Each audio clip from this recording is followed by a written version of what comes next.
여러분들은 하루에 우리가 몇 가지 생각을 한다고 생각하시나요? 우리가 직접 세보지는 못하잖아요. 우리가 얼마나 많은 생각을 하는지. 그런데 이 사람의 마음을 공부하는 연구팀들은 다 일일이 그걸 또 세봤습니다. 연구하는 연구자들마다 결론이 다르긴 한데 최대로 7만 개 정도까지 추측을 한 연구팀이 있고, 가장 최근의 연구에는 우리가 자는 시간을 빼고 하루에 6,200가지 정도 생각을 한다라는 연구 결과를 내는 연구팀이 있어요. 캐나다에 있는 퀸스대 연구팀인데, 이 연구팀이 생각벌레를 fMRI라는 기계로 촬영을 해서 그거를 2차원의 이미지로 나타낸 그림이 있습니다. 이 그림을 보면 어떤 것들이 떠오르시나요? 네, 이 벌레처럼 생겼죠. 그래서 이 퀸스대 연구팀도 이 이미지를 생각벌레라고 이름을 붙였어요. 저는 이 이름이 참 잘 어울리는 이름이라고 생각합니다. 바꿔서 얘기하면 우리의 마음속에는 하루에 6만 2천 마리의 생각벌레들이 우글우글 하는 거죠. 이거를 분당 계산을 하면 6.5마리, 6.5마리의 벌레들이 일어났다 사라졌다 일어났다 사라졌다라고 해요. 그래서 이 영상을 보고 있는 여러분들이 지금 틀림없이 10가지 이상 생각을 하셨다면 여러분들은 바로 정상인 거죠. 생각이 너무 많은 게 아니에요. 우리는 누구나 다 그렇게 많은 생각을 하고 있기 때문에 이 정도 생각을 했다고 해서 스스로를 내가 좀 산만하거나 집중력이 없다라고 생각하실 필요는 없습니다. 문제는 이렇게 여러 가지 생각을 하고 있다는 게 아니라 우리가 하고 있는 생각 중에 80%가 부정적인 생각이라는 데 문제가 있는 것 같아요. 생각 해충이라고 할 수 있죠. 우리에게 우울한 감정을 일으키거나 불안하거나 두렵거나 질투심이 일어나거나 이런 부정적인 감정을 일으키는 생각들이 무려 80%라는 거죠. 그 중에 20%만이 우리에게 긍정적인 영향을 미치는 생각들이라고 해요. 이게 문제인 거죠. 일반적으로 이러니까 우리가 만약 안 좋은 일을 겪거나 어떤 문제가 생겼을 때 이 80%의 비율을 훨씬 넘어서 95%, 99%까지 올라갈 수도 있겠죠. 이 상태가 쭉 지속됐을 때 우리의 마음의 생태계가 병들어가는 겁니다. 이럴 때일수록 우리가 이 생각들을 다 없애려고 하지 말고 생각을 안 하면 돼, 이게 아니라 우리가 살아있는 한 우리는 생각을 할 수밖에 없어요. 생각을 없애는 게 아니라 어떻게 하면 해충들을 없애고 익충들을 늘릴 수 있는가를 생각하셔야 됩니다. 20%를 넘어서 30%, 40%까지 우리의 생각 익충들을 늘려갈 때 우리의 마음의 생태계가 좀 더 건전하고 평화로워질 수 있겠죠. 이 생각 익충을 늘리는 데는 크게 4가지 방법이 있습니다. 첫 번째는 음식이에요. 우리의 몸과 마음은 연결되어 있기 때문에 우리의 마음을 건강하게 할 수 있는 이 생각 익충들을 키울 수 있는 음식을 드셔야 됩니다. 그리고 두 번째가 운동이에요. 사실 우리의 몸은 움직이게끔 설계가 돼 있어요. 모든 관절들, 근육들은. 근데 이 몸을 움직이지 않고 있으면 내가 아무리 좋은 생각을 하려고 해도 좋은 생각이 나지 않겠죠. 그리고 세 번째는 내가 아무리 좋은 음식을 먹고 많은 운동을 해도 우리가 어떤 관계를 맺고 있느냐에 따라서 이 생각 이충들의 생태계가 달라집니다. 제가 얼마 전에 이 마음쓰기 명상이라는 주제로 군부대에 가서 수업을 하고 왔는데, 거기 그 부대원들이 이 글쓰기를 하는데 너무 그 가슴 아픈 내용들을 많이 쓰더라고요. 집에 가고 싶어요. 너무 힘들어요. 이런 얘기들을 옆에 쓰는 바람에 저도 굉장히 좀 너무 짠한 마음에 어깨를 두드려주고 왔습니다. 우리 군인들 되게 잘 먹고 운동도 열심히 하잖아요. 그런데 자기가 원하지 않는 관계 속에 들어가 있죠. 그래서 되게 좀 힘든 그런 시절들을 보내고 있는 것 같더라고요. 자, 그리고 마지막 4번째가 내가 이 모든 것들을 어떻게 받아들이고 해석하느냐입니다.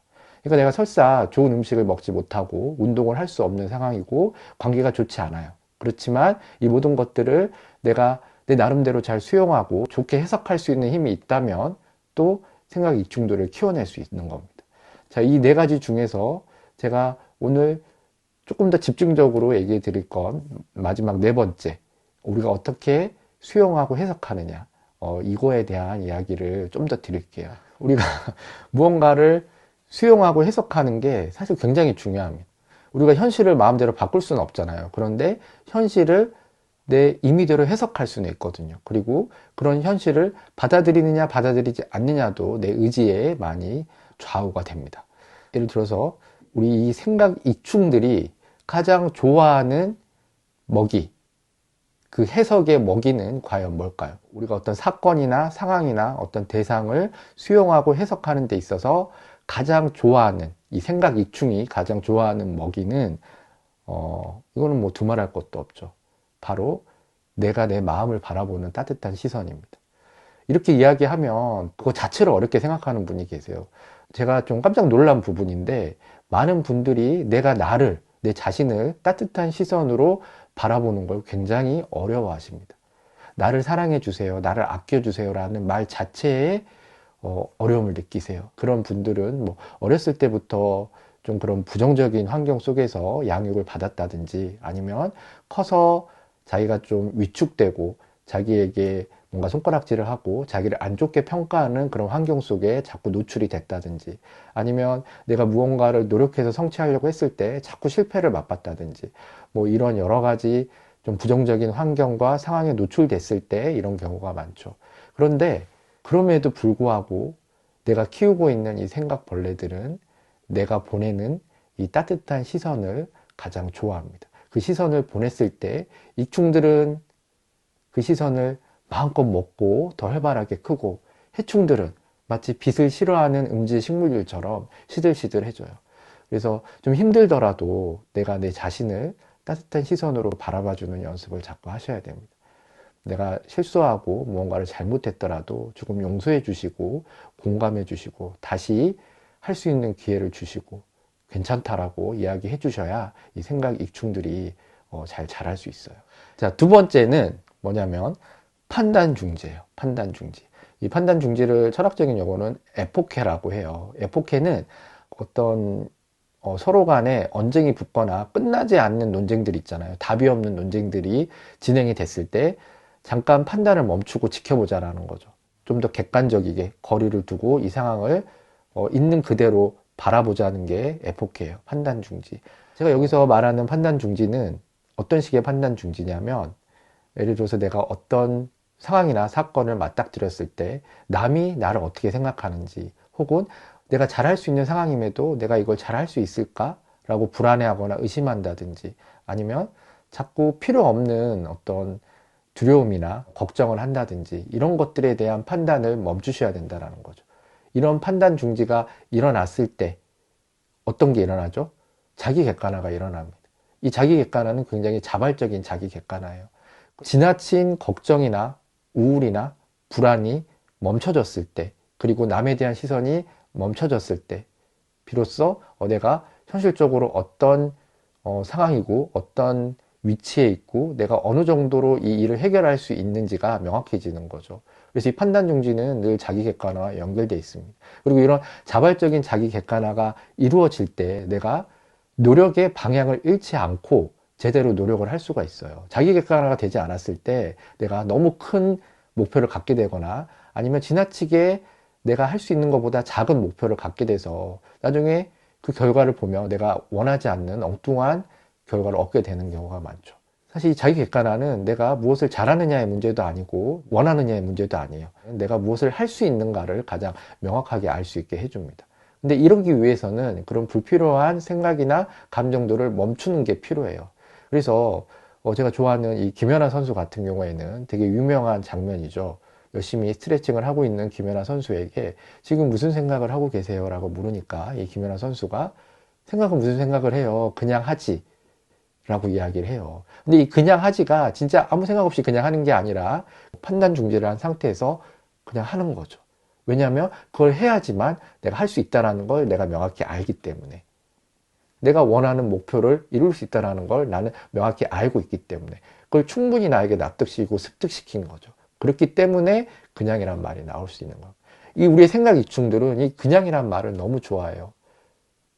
굉장히 복잡하게 힘들게 계산하고 생각하는 것, 이것들은 해충들이 더 좋아하는 먹입니다. 물론 그렇다고 그걸 하지 말자는 이야기가 아니죠. 이 비율을 좀 맞출 필요가 있다는 거죠.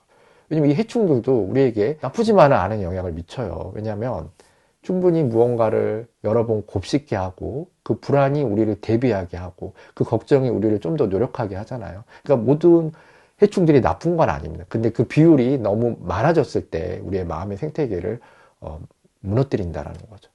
그러니까 물론 이 충들이 좋아하는 먹이들이 굉장히 많지만 딱 두 가지만 일단 기억을 해주세요. 나를 따뜻한 시선으로 바라봐 주는 거. 그 시선이 익충들이 가장 좋아하는 먹이. 그리고 두 번째는 불필요한 생각들에 대한 판단 중지, 복해를 한 다음에 그냥 할 수 있는 그런 습관적인 노력이 몸에 배어 있어야 된다라는 것. 그런 것들을 우리의 생각 익충들은 굉장히 좋아합니다. 그리고 사회적인 성취를 이룬, 자신의 마음의 평화를 이룬, 자신의 삶을 행복하게 갖고 나가는 많은 사람들이 이 두 가지를 자신의 삶의 루틴으로 가지고 있어요. 오늘 여러분들에게 이런 생각벌레 이야기들을 해드렸습니다. 좀 벌레 하니까 좀 그러신가요? 네, 하지만 지금 또 이 이야기를 하고 있는 이 순간에도 여러분들은 6마리의 생각벌레들이 일어났다 사라졌다 일어났다 사라졌다 했을 거예요. 그런데 이 일어났다 사라지는 생각벌레들이 얼마나 나에게 도움을 주고 기쁨을 주고 희망을 주고 감사한 마음을 주는 벌레였는지, 아니면 나를 또 걱정하게 하고 불안하게 하고 우울하게 하는 생각벌레였는지를 한번 잘 생각해 보시면 좋을 것 같습니다. 그래서 이런 긍정적인 생각들, 이 생각 이충들이 좋아하는 생각들에 먹이를 줘서 내 마음의 생태계를 비옥하고 아름답게 꾸며나갈 수 있었으면 좋겠습니다. 여러분들도 그런 멋진 생각벌레들 잘 키워보시길 바라겠습니다.